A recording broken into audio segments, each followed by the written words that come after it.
once the leads start coming in, you've got to do stuff with them, right? As you do, right? Yeah. And that, like, in the old days, 2007, there wasn't really the technology to do like automated follow-up, and then there is now. And so I'm super curious, because it also sounds like you had a scale problem. Like, leads are coming in and then you're quickly overwhelmed if you get, like you said, more than 2 a day. So knowing that you want more than 2 leads a day, how has technology changed this process for you? Since 2007, I'd say about 2 years ago, I really started getting serious about this. And so we started this company, and then in 2013, we looked at each other and said, hey, we're just going to, and then the company's running great. Let's start a little team each. So we were a team at the previous company. We started this company, and then we decided to go out on our own and do that. But it's always been a problem with, many people have a drip campaign. The problem with drip campaigns, you're just bothering somebody. Mm-hmm. So, and then I've looked at funnel marketing and trying to do that and figure that out. And that was a headache too, because it's getting the thing to shut off and do different things has always been an issue. I'd say over the past 2 years with the Follow Up Boss integration, and then going out and getting someone to do the action plans, setting up the automations so that the automations turn it off and hand it over.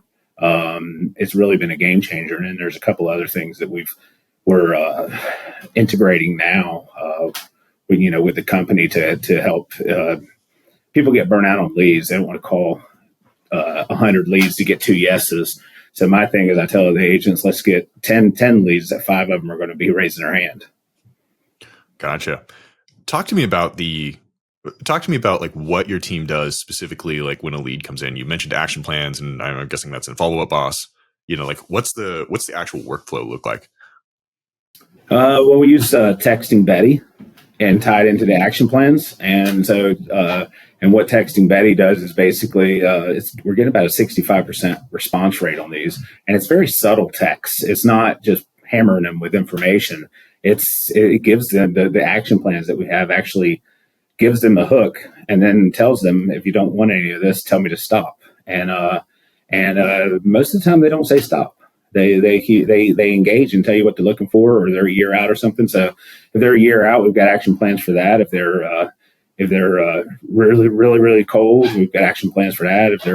If they're an active client or whatever, you're working with them right now, we flip them around and stick them into another technology that is a little better than like the MLS search that we currently use. What's that technology? We're using Real Scout. Oh, okay, cool. Yeah.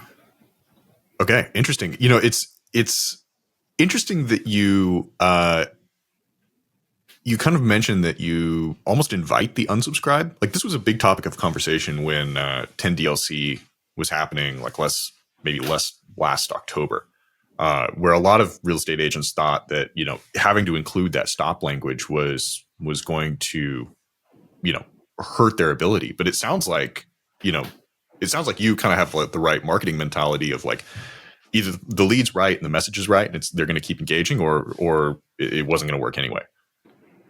Yeah, and now we've gotten to a mentality where people used to just keep them in their database and keep sending them stuff until you tell them to stop. Well, these ones engaged. No, I'm not interested. My sister lives next door or something like that. So what we do is we stick them into trash.